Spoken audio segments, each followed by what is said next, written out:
Till Death Do Us Part by Alexis McDaniel, in English, 1302-6312. So now a little bit about the author, Yukio Mishima.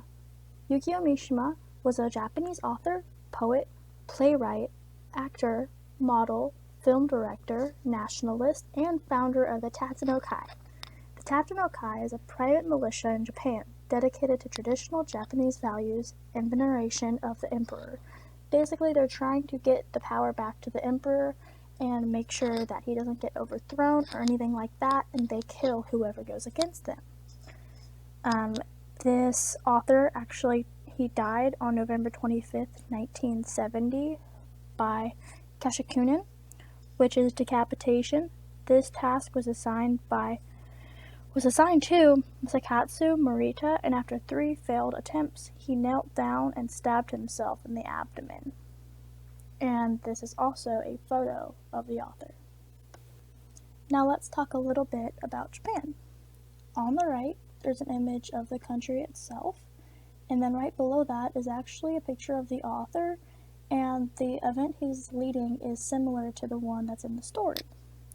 So, the February 26th rebellion, mentioned in the short story, was a true event. Its real name is the Niniroko Jiken Incident and was led by Yukio Mishima himself. The way both author Mishima and main character Lieutenant Shinji Takayama are very similar. They both would rather die with honor than fall into the hands of their enemies. They did this by using a ritual suicide technique usually performed on samurais. The theme statements I chose was Till Death Do Us Part, Patriotism, and Love. I chose Till Death Do Us Part because of traditional marriage, like vows and statements said during a wedding ceremony. And I thought that it correlated with them because the wife is willing to die for her husband, but it's also her life was so entangled within his, and she didn't have a life for herself. Her life pretty much revolved around him, and that's all she thought about, that's all she did. She didn't do anything else. She never had any, individuality. So that's why I chose that. And then patriotism, he could not turn against his friends, nor could he turn against his country. His love for his country was so immense and strong that he would rather die from himself than die by the hands of his friends. And then I chose love because Raiko loved him so much that she couldn't stand to live another day without him. And also, the man's love for his friends and his country, I just thought that really stood out.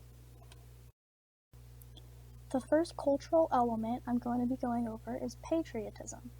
The definition of patriotism is the feeling of love, devotion, and sense of attachment to a homeland and alliance with the other citizens who share that same sentiment.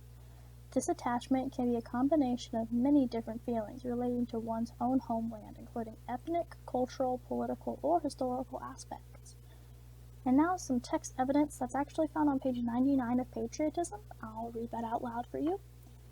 It says, quote, "I knew nothing. They hadn't asked me to join, perhaps out of consideration, because I was newly married. Kano and Homa too, and Yamaguchi." Raiko recalled momentarily the faces of high-spirited young officers, friends of her husband, who had come to the house occasionally as guests. Quote, "There may be an imperial ordinance sent down tomorrow. They'll be posted as rebels. I imagine I shall be in command of a unit with orders to attack them. I can't do it. It's impossible to do a thing like that." He spoke again. "They've taken me off guard duty, and I have permission to return home for one night. Tomorrow morning, without question, I must leave to join the attack. I can't do it, Raiko." To me, this is really showing that he has a strong love for his country, but also he has a very strong love for his friends.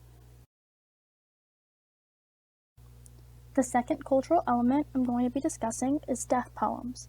A death poem is a farewell to life, often written as a haiku. The textual evidence for this is found on page 110, and it reads, quote, "When she reappeared in the living room, clad in the white kimono with her face lightly made up, the farewell note lay completed on the table beneath the lamp. The thick black brushstroke said simply, Long live the Imperial Forces, Army Lieutenant Takayama Shinji. While Raiko sat opposite of him, writing her own note, and it just continues to describe her fingers and the way that her husband is looking at her. But in this, they are writing their death note, like their death poems, and then they end up laying side by side, and then the suicide then progresses. The third and final cultural element I'm going to be talking about is seppuku. The definition of this is a form of Japanese ritual suicide by disembowelment, part of the samurai bushido honor code. Seppuku was either performed voluntarily by samurai to die with honor rather than fall into the hands of their enemies, or as a form of capital punishment for samurai who had committed serious offenses or performed for other reasons that brought shame to them. They dressed ceremonially with the sword placed in front of them. The warrior would prepare for death by writing a death poem, as previously mentioned, with his selected attendant standing by, which was Raiko. He would open his robe, take upon his knife or short sword, and plunge it into his abdomen, making a left to right cut. The textual evidence for this is found on page 114. It reads, quote, "With only his right hand on the sword, the lieutenant began to cut sideways across his stomach. But as the blade became entangled with the entrails, that it pushed constantly outward by their soft resilience, and the lieutenant realized that it would be necessary as he cut to use both hands to keep the point pressed deep into his stomach. He pulled the blade across. It did not cut as easily as he expected. He directed the strength of his whole body into his right hand and pulled again. There was a cut of 3 or 4 inches. So in this, he pretty much does what it's described. He wrapped his blade to where it was a shorter sword, and it was performed because the action that he would have performed would have brought shame to him. So that's why he did it. And my conclusion. Through research and learning more about the author and Japanese culture, I now have a better understanding of why the characters from the short story behaved the ways they did. Seppuku was the only way they could die without shame and dishonor against their moral codes.